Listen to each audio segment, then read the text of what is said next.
Hunger Games is sure to be one of the most physically intense movies of the year. So we caught up with conditioning coach Dr. Joe Horrigan, who trained Jennifer Lawrence to get her into warrior shape. He tells us how she trained for the fight of her life, the diet plan she followed, and how she discovered her love of skipping. Thanks, Susie. I'm here with Dr. Joe Horrigan, who trained Jennifer Lawrence on the Hunger Games. Dr. Joe, thanks for joining us. Pleasure to be here. So how much time did you have to get her arena ready? We only had 6 weeks, so it was a very intense program. We'd have warm-ups, track drills, agility drills, medicine ball work, sprints, and then she'd have stationary bike rides. The stunt people trained her on how to climb trees and climb rocks and jump over logs. She also had archery workouts. So would you say Jennifer was a natural when it came to archery? She picked it up very well. Yeah, to be an elite archer would take another year or two. But that's a whole nother ball game. She might have that time with 2 more films. She may very well become an honorary archer. And sometimes we use old-fashioned skipping.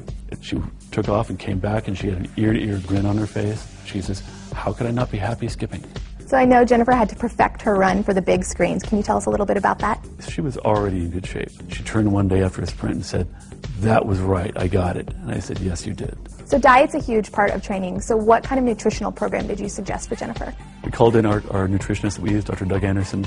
He found out what foods that she would like. Some of her diet information was a little misinformed, and she'd been on high-protein diets in the past and didn't feel very well.